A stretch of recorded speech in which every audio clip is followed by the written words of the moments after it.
viajar hacia el interior del interior. Literalmente, tierra adentro.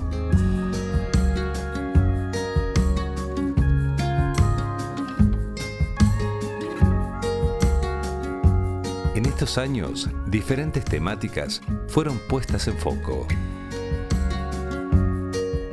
La explotación y la evolución minera en la provincia de San Luis fue uno de esos temas que me atrapó.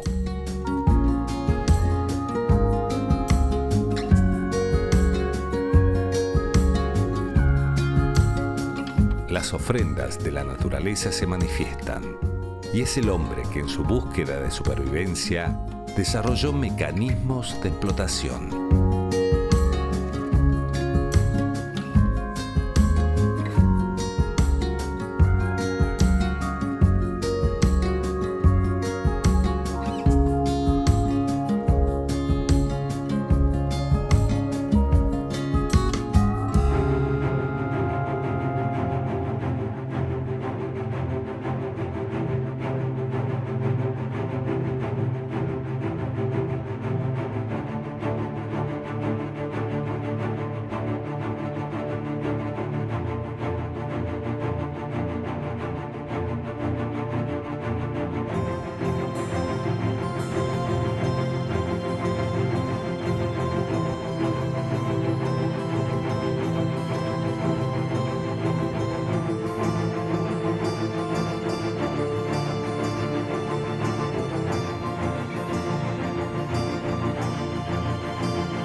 Para iniciar este camino, voy a visitar uno de los yacimientos más icónicos de la provincia de San Luis.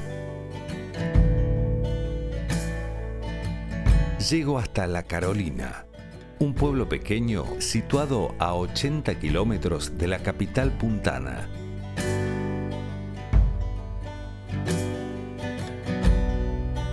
El cimiento fundamental para la fundación de este lugar está íntimamente ligado a la fiebre del oro. Sus ríos color dorado son el testimonio de otra época. En el vestigio de aquellos tiempos es inevitable imaginar su riqueza.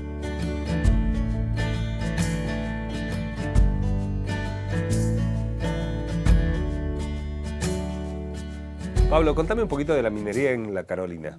La minería nace a partir de 1785, cuando llega hasta estos ríos un buscador, un pirquinero, empieza a buscar, encuentra, ese oro lo encuentran en los ríos, usando los platos de madera, como se ve por ahí en muchas películas, y a partir de ahí empieza a pedir los derechos legales para realizar una explotación minera.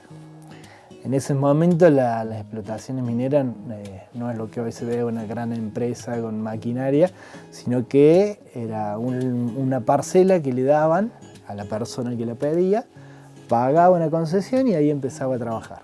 Fuera un pedazo de río o en la parte de los cerros que por ahí se iban haciendo túneles.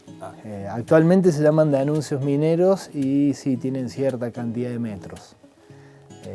Actualmente la pertenencia minera de acá de Carolina son 6 pertenencias mineras y abarcan más o menos 2.000 metros de largo por 200 metros de ancho. ¿Eran familias las que trabajaban? Y eran mineros independientes. Imagínate que acá, hoy es frío, hace 200 años todos los árboles que se ven ahora en el pueblo no había ninguno.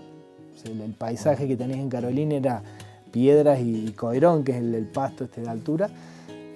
hace 200 años, sin las comodidades de calefacción que tenemos ahora, era meterse en una casa de piedra con ventanas muy chiquitas, y la calefacción que había en esos momentos era leña y bueno, había que comprarlo. O sea, si bien una vez que empieza a moverse el tema de la mina, que este minero pide la concesión, se la dan, se empieza a correr el rumor y vienen cada vez más mineros, eso empezó a generar también un comercio en este lugar que prácticamente no había nada.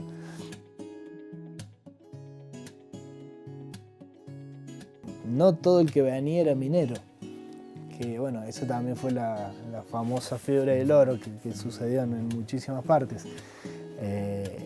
Muchos sí eran mineros y otros eran los que venían a aprovechar la situación y decir, bueno, me hago rico si encuentro oro.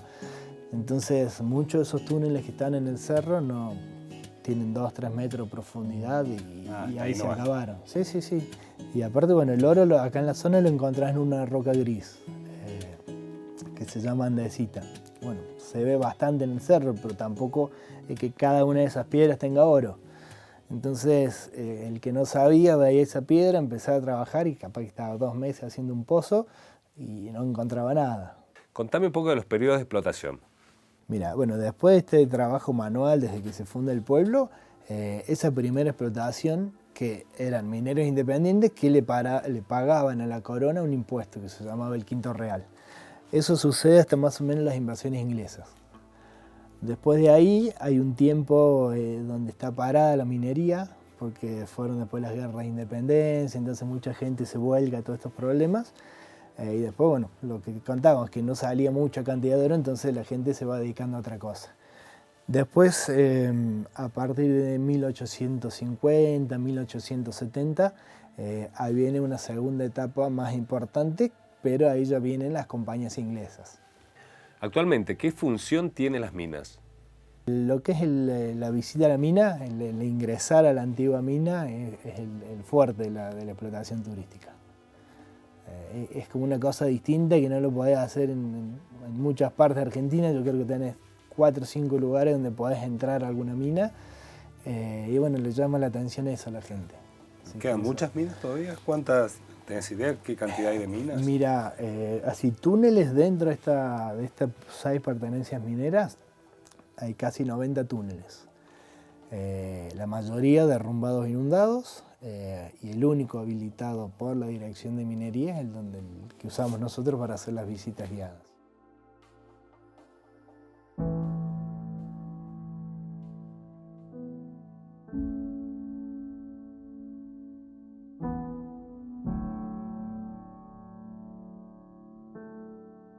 Una de las primeras minas que visité fue la mina de los Cóndores, ubicada a 10 kilómetros de la localidad de Concarán.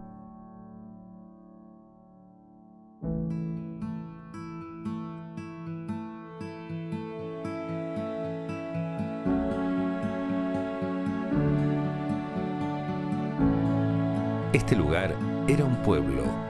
Sus ruinas son un documento de lo que fue su esplendor.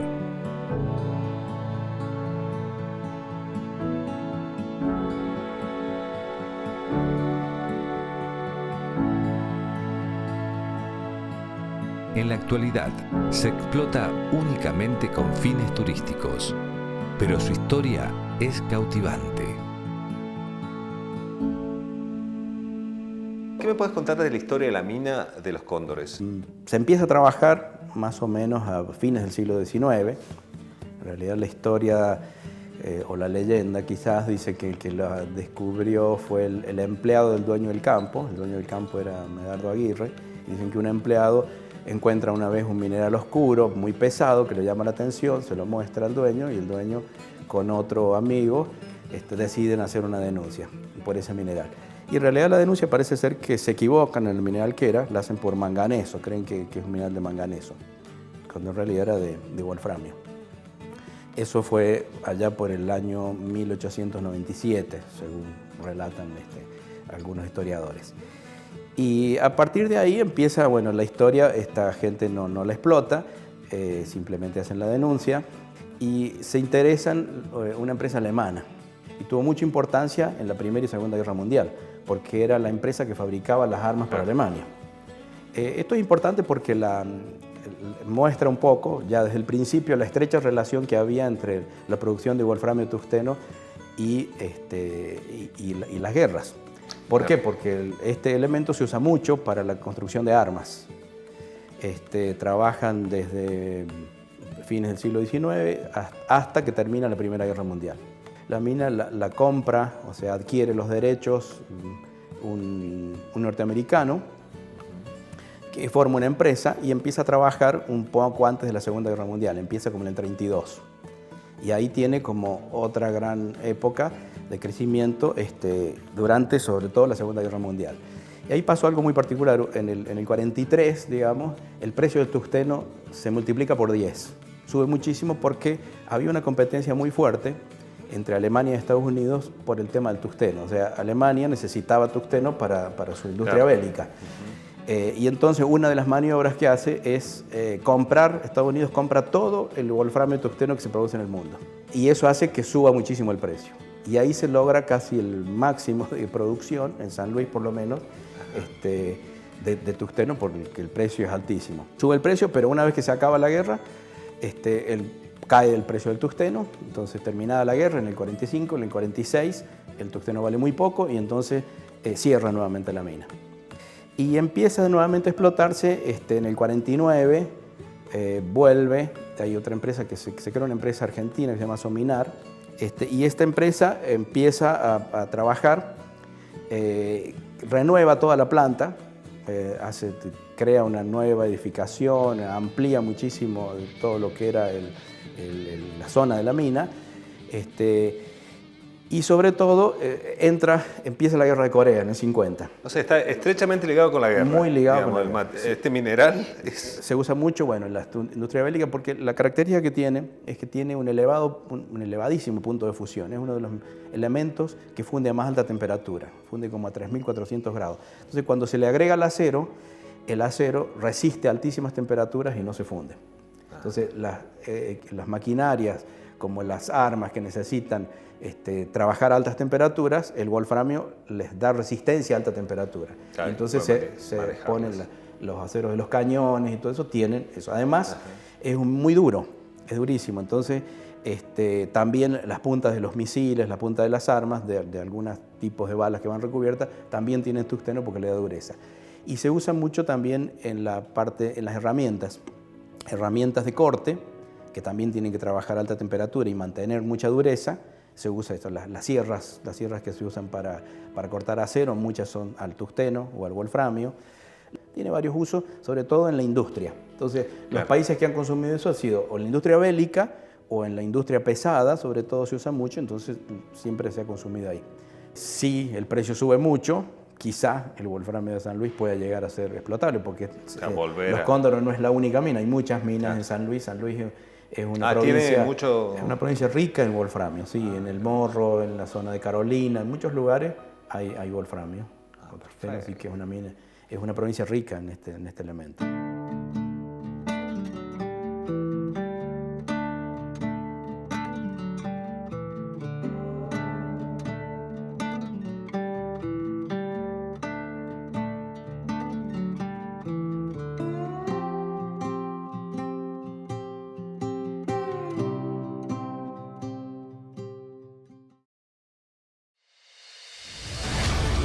Canal 13. Bien nuestro.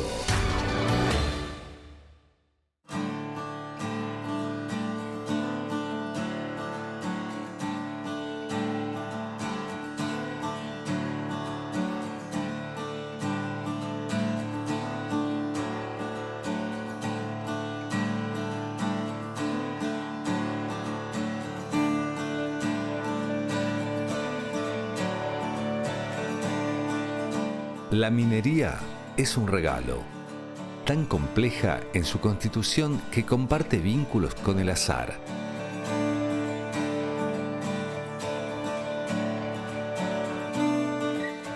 La cantera de Santa Isabel se encuentra en La Toma. El mármol ónix es la piedra que de ella se extrae. marcó toda la idiosincrasia de este lugar, siendo un rasgo distintivo en la tierra de marmoleros.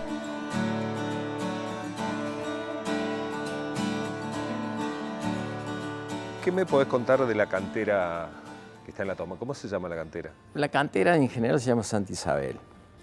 Por supuesto, los yacimientos donde se ha explotado el mármol, hay 3 nombres, hay Santa Isabel, Córdoba y Potrerillo. La más trabajada y la de más tiempo el que se trabajó fue precisamente Santa Isabel, donde inicialmente, a principios del siglo pasado, se extraían bloques nada más. ¿Cómo fue el proceso de inicio de trabajo de artesanía en La Toma? Por supuesto, para La Toma es de enorme significación tener un material tan singular como es el mármol ónix, ¿no es cierto? Se trabaja desde el principio del 900, ¿no es cierto? Y a partir del año 62, 1962, en La Toma se lo empieza a trabajar como piedra para la artesanía. Ah, recién en ese periodo. Exactamente. Hay antecedentes anteriores, ¿no es cierto? El doctor Endeiza fue gobernador de la provincia y era precisamente del departamento Pringles. Claro. Estamos hablando del año 50. Cuando tenía visitas ilustres, solía quedar bien regalándole algunas piezas de mármol. O sea que hay antecedentes que algunas cosas se iban haciendo, aunque muy pocas. Inclusive en la estancia que él tenía en Endeiza, tiene placa en las paredes del comedor, como adorno muy bonita, yo tuve oportunidad de verlas, o sea que también eso es anterior a la fecha que te digo, claro, que se empezó a trabajar.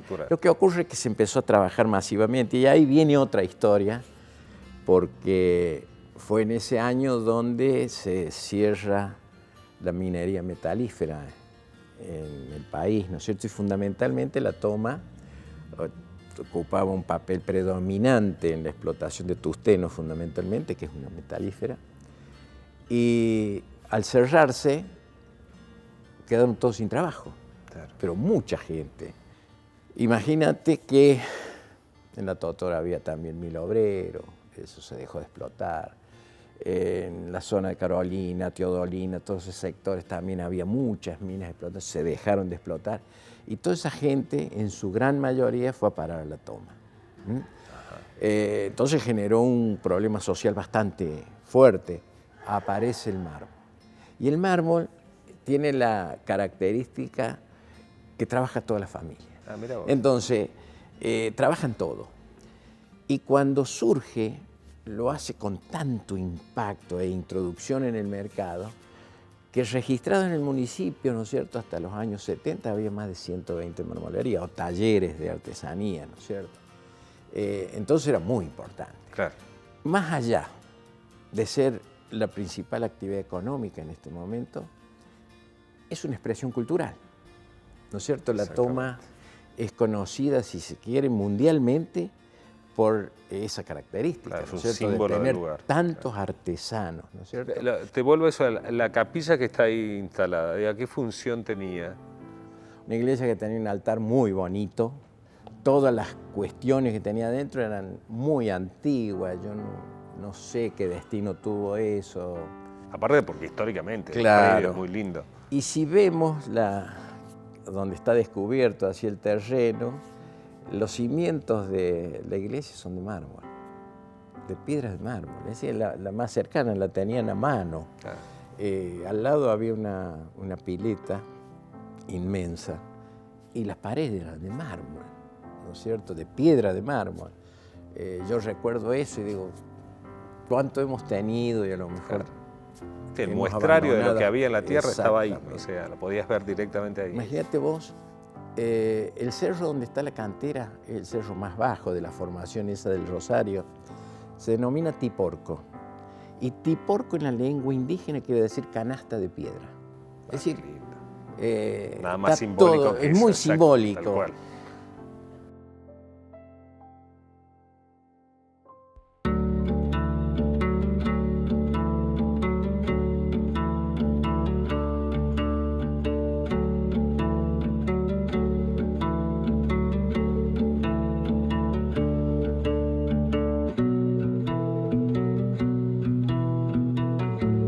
La sal está presente hace miles de años. en algún momento de la historia se utilizó como pago de salario de una jornada de trabajo. De allí proviene su nombre. Alrededor del cloruro de sodio, nuevos interrogantes se abren en mí. Quiero saber más de este mineral que marcó una forma de vida.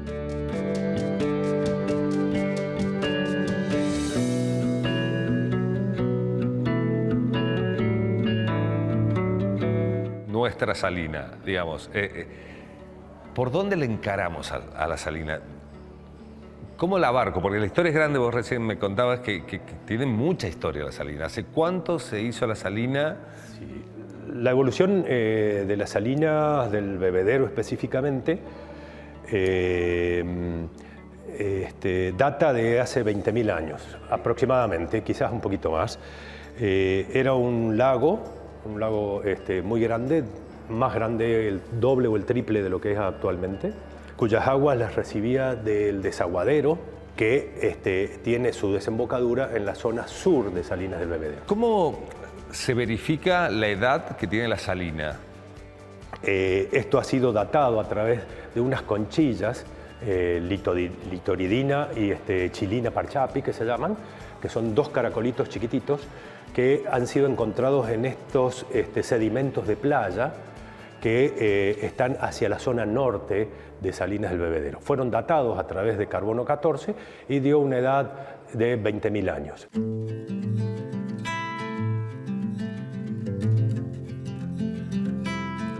¿Me puedes contar cómo pasó de ser laguna, ¿sí?, a ser la salina que hoy conocemos? A partir de ahí hay unos movimientos neotectónicos que hacen que haya una desconexión de entrada de agua de desaguadero que a través del río. Caudal, ¿no? Claro, se corta el caudal. Entonces el agua que recibe Salinas del Bebedero se empieza a evaporar. Y era un agua muy salobre, ¿sí? Y que cuando se evapora el agua lo que empieza a precipitar es una sal, que es la actual Salinas del Bebedero que tenemos nosotros. A medida que Salinas se iba evaporando el agua, fue dejando lo que se denominan líneas de costa, que también el viento, como eran vientos predominantes del sur, sudeste, sudoeste, ¿sí?, llevaban todas esas arenas, las transportaban y las retrabajaban en las zonas estas costeras de Salinas del Bebedero, ¿sí? Iban dejando líneas y que se han ido datando también esas líneas y nos ha ido dando una idea de cómo Salinas del Bebedero a lo largo del tiempo, desde 20.000 años, se ha ido achicando y convirtiéndose en lo que es actualmente Salinas del Bebedero. Cabe mencionar, voy a hacer una aclaración ahora, que las Salinas del Bebedero es la zona más baja que tenemos en toda la cuenca. Entonces, claro, todos los derrames de agua, tanto superficial como subterráneos, van directamente a parar, que tengan incidencia en esa cuenca, van a, confluyen en Salinas del Bebedero, que se trata de una cuenca que se denomina una cuenca endorreica, es decir, no tiene salida al mar. O sea que esto es un depósito. Claro, es un depósito. ¿Y se sabe cuánta profundidad tiene? Digo, se explota permanentemente. ¿Se va reconstruyendo el espacio? Sí, justamente por esto aportes de agua, tanto superficiales, sobre todo las subterráneas, son las que traen estos elementos que componen la sal. Se va como regenerando. Se va regenerando. Sin embargo, es un recurso no renovable. Claro, tal cual. Si uno lo explota por encima de la recarga que pueda tener o de la reproducción de elementos que tenga, indudablemente lo vamos a estar sobreexplotando y lo vamos a estar aniquilando al Hay que cuidarlo, recurso. conservarlo. Por eso es muy importante hacer las cosechas como se hacen actualmente, 1 centímetro, 1,5 centímetros, hasta 2 centímetros, Claro. la gran potencia que se saca esa sal. Claro, y no que todo el abastece, tiempo. además, más del 40% del consumo de sal de todo el país, Salinas del Bebedero.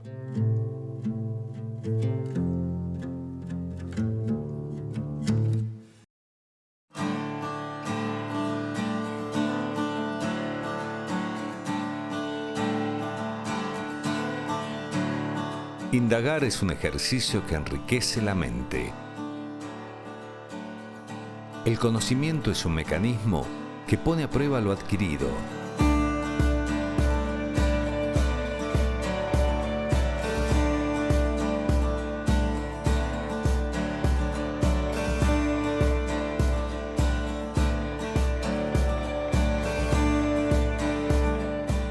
El azar nos lleva muchas veces a lugares del saber donde el descubrir es un resumen de eso que late todo el tiempo en el aire.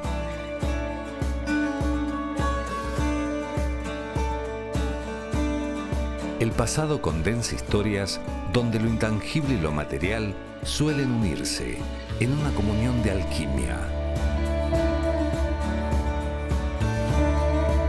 No se sabe cuál es la fórmula exacta, pero si hay algo real, es que la mano del hombre siempre está presente.